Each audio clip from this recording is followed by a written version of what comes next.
नमस्कार मित्रों। किसी भी धार्मिक व्यक्ति को धर्म को समझना बहुत ज़रूरी होता है। सिर्फ रटा रटाया अगर आप धर्म करते रहे तब इसका कोई लाभ आपको न होगा मित्रों। अक्सर देखा ये गया है मित्रों, जो हमारी धार्मिक क्रियाएं होती हैं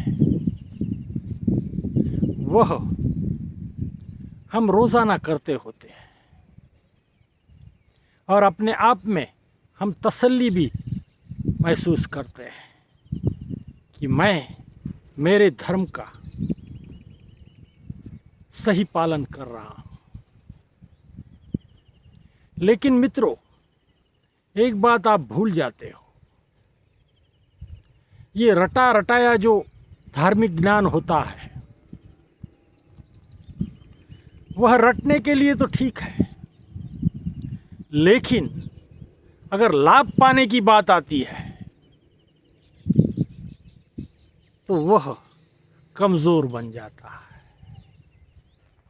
लाभ उसी को मिलता है मित्रों जो इस ज्ञान से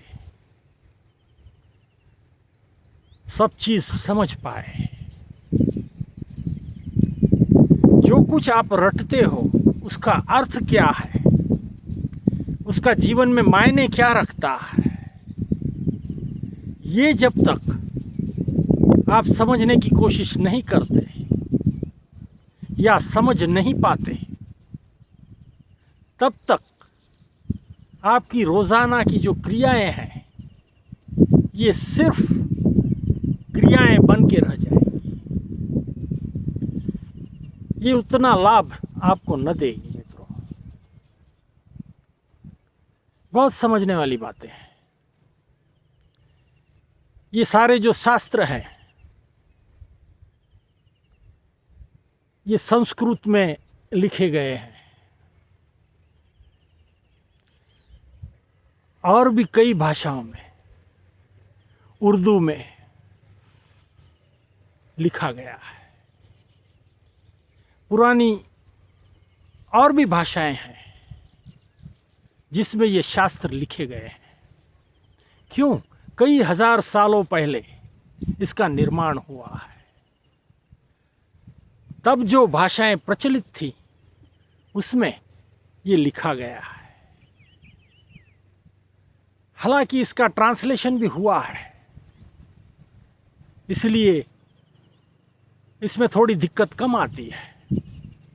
लेकिन जो कुछ भी अब आज आपके पास उपलब्ध है उसको सिर्फ आप रटते रहे बिना समझे तो इसका लाभ उतना हो नहीं सकता मित्रों। उसको पूरा समझना चाहिए, समझने की कोशिश करनी चाहिए कि इस वाक्य का, इस शब्द का क्या अर्थ कहा गया है, वह समझ लेना बहुत ज़रूरी है मित्रों। जब आप वह समझ पाते हो तभी आप जीवन में उसका आचरण कर पाते हो, अन्यथा आप कोसों दूर होते हो। मित्रों, ये सारा समझने के लिए, उसका अर्थ समझने के लिए सामान्य इंसान की जो बुद्धि होती है वह थोड़ी कम पड़ती है। ये जो इमाम हैं, गुरु महाराज हैं, साधु हैं, संत हैं, वे इसका बहुत ही अध्ययन करते हैं, हर चीज़ को समझ लेते हैं और फिर आसान शब्दों में, आसान भाषा में वे हमारे सामने रखते हैं। हम समझ भी पाते हैं। लेकिन कभी कभी ऐसा होता है मित्रों, हम खुद ही पंडित बन जाते हैं, धार्मिक बड़े बड़े पुस्तक ले आते हैं और उसका अध्ययन शुरू कर देते हैं।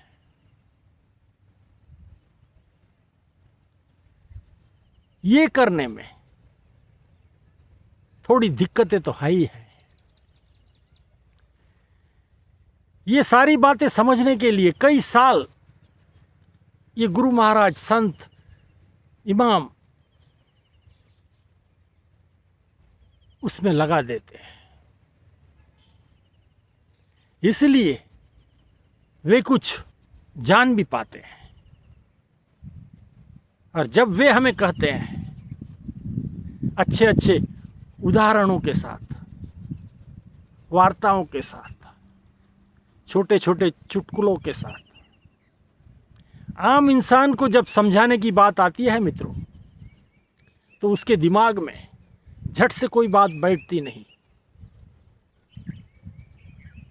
उसे कहानी कहनी पड़ती है। ऐसी कहानियां ये सारे ही संत अपने प्रवचन में कहते होते हैं। इसलिए वह आसानी से हमारे भेजे में घुस जाती है, हम समझ भी लेते हैं। कहने का तात्पर्य यह है मित्रों, मंदिरों में जाएं, मस्जिदों में जाएं, गुरुद्वारे में जाएं, चर्च में जाएं, जहां भी जाएं, जो धार्मिक जो ज्ञान है वह सभी लोग प्राप्त नहीं कर सकते। उसके लिए कई सालों की मेहनत लगती है। इसीलिए कहा जाता है कि अगर भगवान से मिलना है तो पहले तू किसी गुरु से मिल। तेरा गुरु तुझे सही राह दिखाएगा। तेरा भगवान को मिलने का जो रास्ता है, अल्लाह को मिलने का जो रास्ता है, वह आसान कर देगा। इसीलिए ये बिचौलिए हैं मित्रों। ये हमारे जीवन में जो बिचौलिए होते हैं वैसे नहीं होते। ये आप गलतफहमी न कर लीजिए। ये बिचौलिए बहुत सही होते हैं, जानकार होते हैं। दूसरों का भला हो, आम इंसान का भला हो, उसका जीवन अच्छा हो, इसके लिए वे प्रयत्नशील होते हैं। उनके भाव बहुत अच्छे होते हैं, इसीलिए वे परिणाम कारक भी होते हैं। वे जब बोलते हैं, कहते हैं, वही बातें कोई आम इंसान हमें कहता है तो हम पर उतना प्रभाव नहीं होता। लेकिन जब उनके मुंह से ये वाणी आती है तो उसका वजन बढ़ जाता है। हम झट से उसे पकड़ लेते हैं, ले लेते हैं, कोई संशय हम व्यक्त नहीं करते। क्यों? गुरु महाराज ने कहा है, संतों ने कहा है, इमाम ने कहा है, ये गलत हो ही नहीं सकता। वे सारा ही शास्त्र जानते हैं। इसलिए इसमें कोई संदेह करने की आवश्यकता नहीं है। सिर्फ हमें समझ लेना है। ये समझ लेते हैं और हम जीवन में आचरण करते हैं तो हमारा कल्याण होना बिल्कुल भी तय है मित्रों। यही इस विषय की खास बात है। आप भी जीवन में आगे से इस बात को ध्यान रखें, आपको इसका लाभ ही होगा। धन्यवाद।